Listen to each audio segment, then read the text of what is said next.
एक दौर था जब हिंदुस्तान में क्रिकेट नहीं, हॉकी बहुत बड़ी चीज हुआ करती थी, क्योंकि यह जमीन से जुड़ी थी और सेना से जुड़ी हुई थी।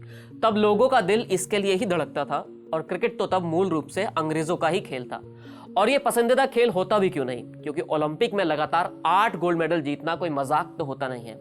1928 और 1932 के ओलंपिक में जब हॉकी टीम ने गोल्ड मेडल जीता तो दुनिया भर में वाहवाही हुई।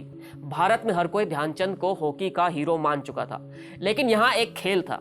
खेल ये था कि 1932 के ओलंपिक में बहुत सारे यूरोपीय देशों ने हिस्सा नहीं लिया था, क्योंकि तब दुनिया में मंदी का संकट आया था।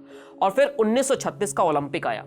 ये 1931 में ही तय हो गया था कि अगला ओलंपिक जर्मनी में होगा, लेकिन तब किसी को मालूम नहीं था कि 1933 में एक ऐसा शख्स जर्मनी पर राज करेगा जिसका मानव इतिहास का सबसे खतरनाक इंसान माना जाएगा। 1933 में जर्मनी में हिटलर का राज आया था। उसने ओलंपिक को एक ऐसा मंच बनाया जिससे वो अपना एजेंडा फैला सके। ओलंपिक शुरू हुआ तो हिटलर को मालूम था कि अमेरिका ही एक ऐसा देश है जो उसके सामने झुकने से इनकार कर देगा या फिर उसका फेमस नाजी सलाम नहीं करेगा।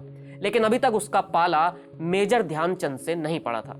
हॉकी की टीम जर्मनी पहुंची तो उससे पहले लगातार 40 से ज्यादा मैच जीत चुकी थी। उसे हराना मुश्किल था, लेकिन प्रैक्टिस मैच में ही भारत हार गया। सबको लगा कि गुब्बारा फूट गया है, लेकिन ऐसा नहीं था। प्रैक्टिस मैच को छोड़कर ध्यानचंद की टीम ने ओलंपिक के बाकी सारे मैच जीत लिए थे और फिर से गोल्ड मेडल अपने नाम किया था। लेकिन इस कहानी में बहुत सारे ट्विस्ट हैं। हिटलर ने ओलंपिक की ओपनिंग सेरेमनी के लिए अपने सबसे खास फिल्म डायरेक्टर को बुलाया था। उनसे पूरी सेरेमनी को रिकॉर्ड करने को कहा। हिटलर को यह मालूम था कि अमेरिका उसे सलाम नहीं करेगा, लेकिन जब ब्रिटिश इंडिया के दल की बारी आई तब उसका झंडा ध्यानचंद के हाथ में था। लेकिन इस भारतीय दल ने हिटलर को सैल्यूट नहीं किया। ओलंपिक पर लिखी गई किताब Olympic history the Indian story में जिक्र किया गया है कि जब यह मोमेंट आया तो भारतीय दल की आंख में गर्व के आंसू थे। इसने टीम इंडिया में एक अलग जोश भर दिया था, क्योंकि आप किसी के सामने झुके नहीं थे। खैर, हॉकी टीम का सफर शुरू हुआ और ऐसा शुरू हुआ कि कमाल ही हो गया। इंडिया ने अपने ग्रुप के तीनों मैच जीते। बाद में सेमीफाइनल में फ्रांस को 10-0 से हराया, और उसके बाद जब फाइनल में सामने जर्मनी आया तो हिटलर को लगा कि वो जीत ही जाएंगे, क्योंकि जर्मनी भी जबरदस्त खेल दिखा रहा था। फाइनल शुरू हुआ तो भारत ने पहले मिनट से ही दबाव बनाना शुरू कर दिया था। तभी एक टक्कर हुई ध्यानचंद और जर्मनी के गोलकीपर की। इस टक्कर में ध्यानचंद का दांत टूट गया। थोड़ी देर के लिए वो मैदान से बाहर गए।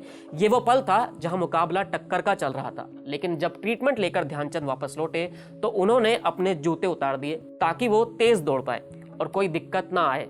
ध्यानचंद ने अपना काम शुरू कर दिया था। कुछ देर बाद जब मैच खत्म हुआ तब स्कोर 8-1 का था। भारत लगातार तीसरा गोल्ड मेडल जीत चुका था। इस ओलंपिक की कुछ ऐसी बातें भी हैं जिसका जिक्र बार बार होता है, जैसे हिटलर ने ध्यानचंद को जर्मनी की नागरिकता लेने को कहा था, या जब दोनों की मुलाकात हुई थी।